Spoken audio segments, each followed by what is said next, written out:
Hey Optimancers, Chris here. For the past few months, I've been pouring through Tasha's Cauldron of everything in detail and analyzing each portion. Today, I want to take a look at Paladins. I'll be looking at the optional class features and the Oath of the Watchers. The Oath of Glory is also printed in Tasha's, but this is a reprint and I've already gone over the subclass. Before we get into the details, some of the fans of this channel have decided to support my work through Patreon. If you would like to support this channel, a link is available in the video description. Get rewards like early ad-free video access or join me for a D&D session each month. Today I'd like to recognize some of my top supporters. Rohit, Rye Free, Ryan Squire, Scott Ballantyne, Scott Dunnington, TUM, Takusan, Tazel, and Thomas Barrero. Thank you all so much for your continued support. Let's get started.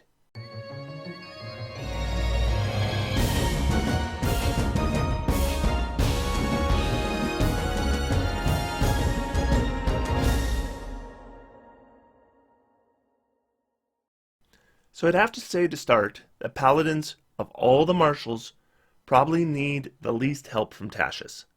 Paladins have always been strong in 5th edition, and I'd say one of the classes that is least reliant on a subclass to be effective. In fact, you can make a pretty effective Paladin regardless of the subclass you choose. However, the optional class features in Tasha's do make it a bit better yet. The first thing we get are the additional Paladin spells. This is a pretty small list, but there's some okay entries here. Of the existing spells, Warding Bond is the one that is most notable to me. Considering that Paladins are often mounted through the Fine Steed or the Fine Greater Steed spells, Warding Bond is a tempting non-concentration option that makes them more sturdy. The issue, of course, to keep in mind is that when you make the steed more sturdy, you're taking that additional damage yourself. Spirit Shroud is a spell that is practically made for Paladins. Straight extra damage, tied to close range attacks, which is likely what you're going to be doing as a Paladin.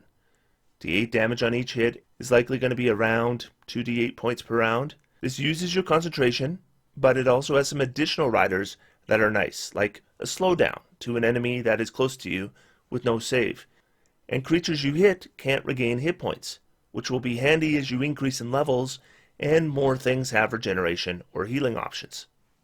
Summon Celestial is one of the better new summoning spells, though it comes really late, and being 8 levels behind with these new summons is going to have a pretty big impact on the summon's durability for that level.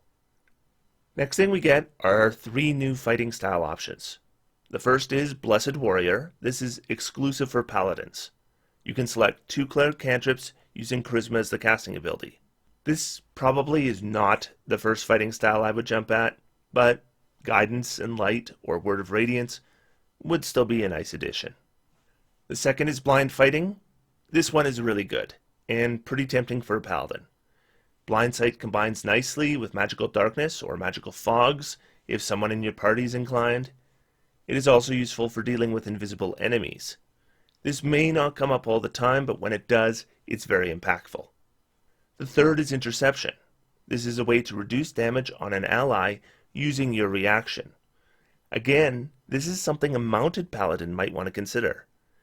The damage reduced will be about 7 or 8 points on average at first level, which may eliminate the damage taken entirely. But this does not scale well at all, and it's a prime candidate for switching out as levels increase. I probably wouldn't keep this past level 8 at the most, but I think at the lower levels, it's pretty good. That brings us to Harness Divine Power. Clerics get the same ability.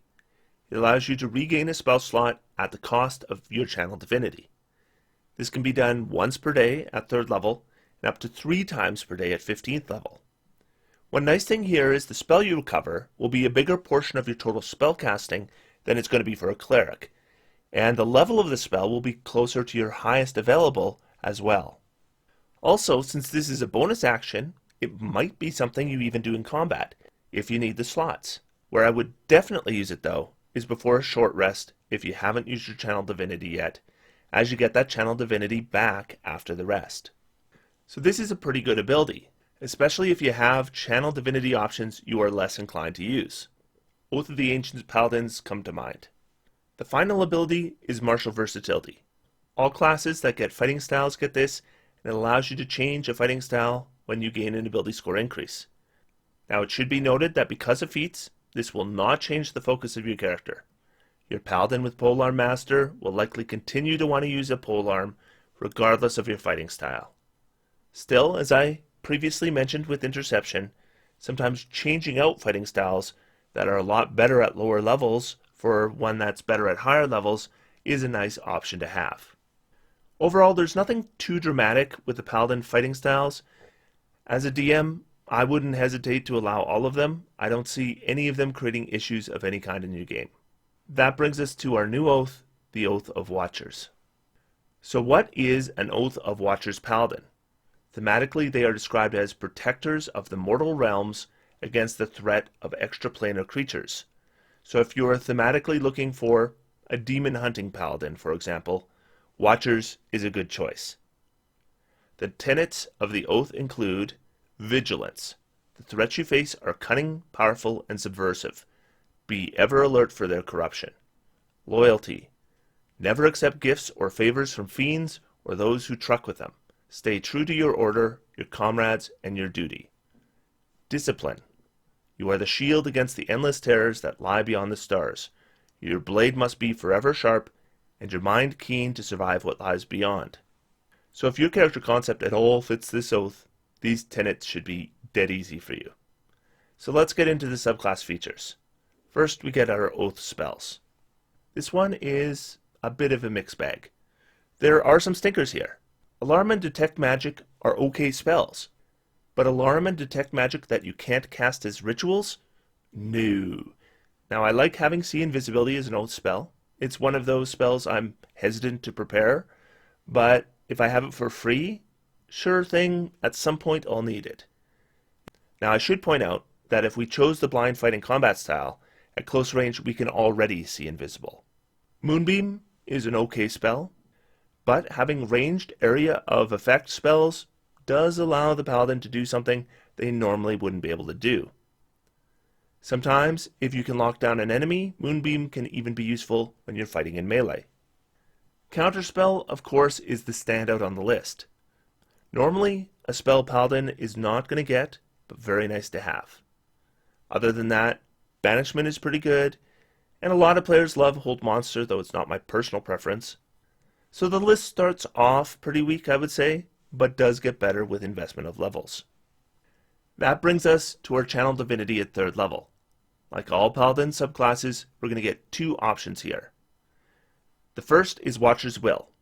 This one's pretty good, circumstantial, but pretty good. As an action, you give a number of creatures up to your Charisma modifier advantage on Intelligence, Wisdom, and Charisma saving throws. Often you don't know when you'll be making these kinds of saving throws, but sometimes you do. For example, if you're going up against Mind Flayers, this could be fantastic.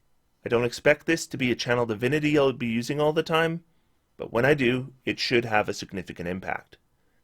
The second is Abjure the Extraplanar. This is like Turn Undead, except it works for aberrations, celestials, elementals, fae, and fiends. That's a pretty expansive list, actually. And I'd expect opportunities to use this to come up at least at decent intervals. Turn is huge when it comes up, and of course it's useless when it doesn't.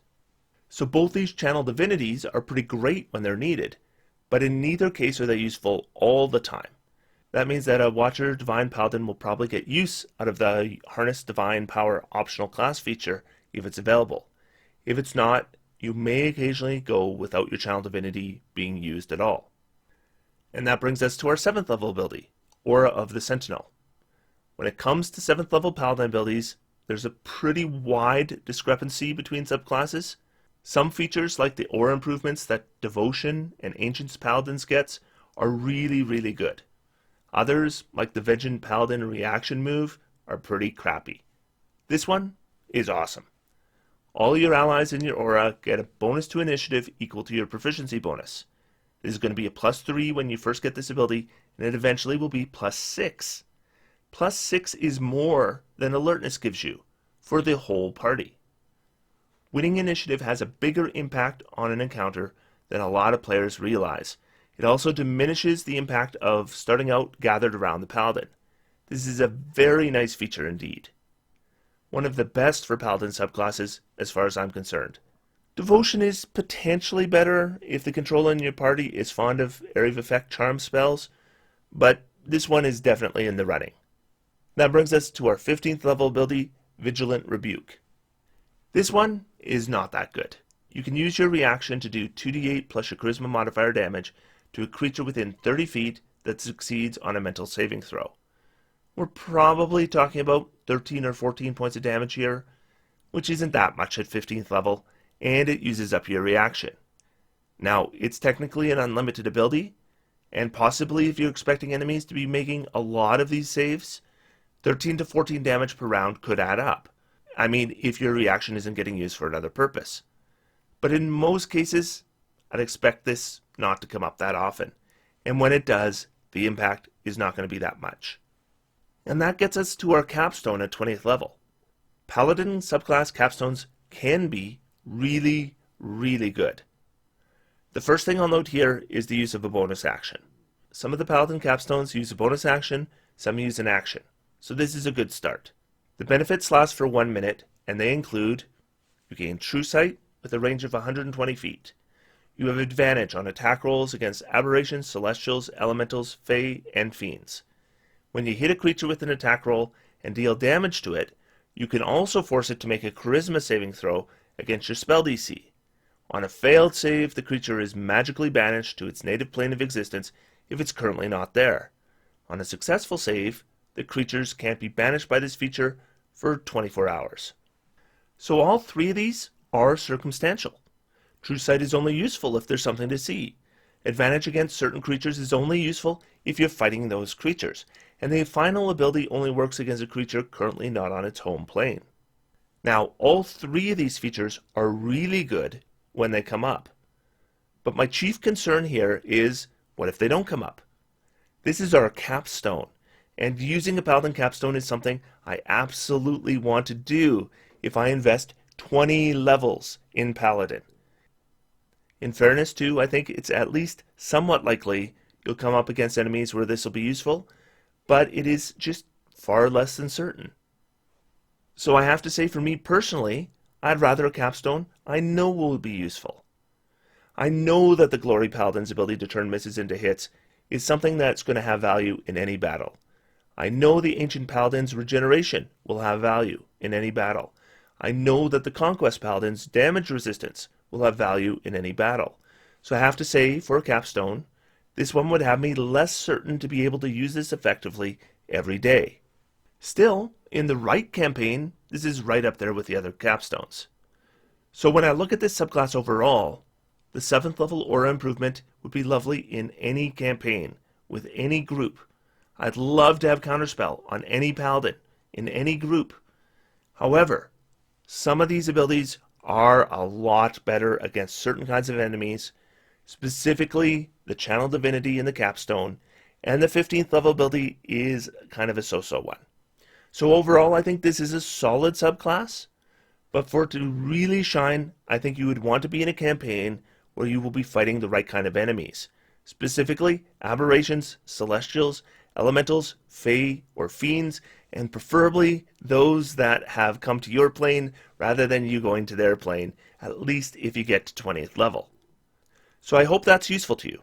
Tell me what you think of the Oath of the Watchers Paladin. In my next videos, I'm going to be discussing rogues and their new options in Tasha's. So I hope you'll join me for that. Until then, I'm going to sit back, relax, and have some fun. D&D is for everyone.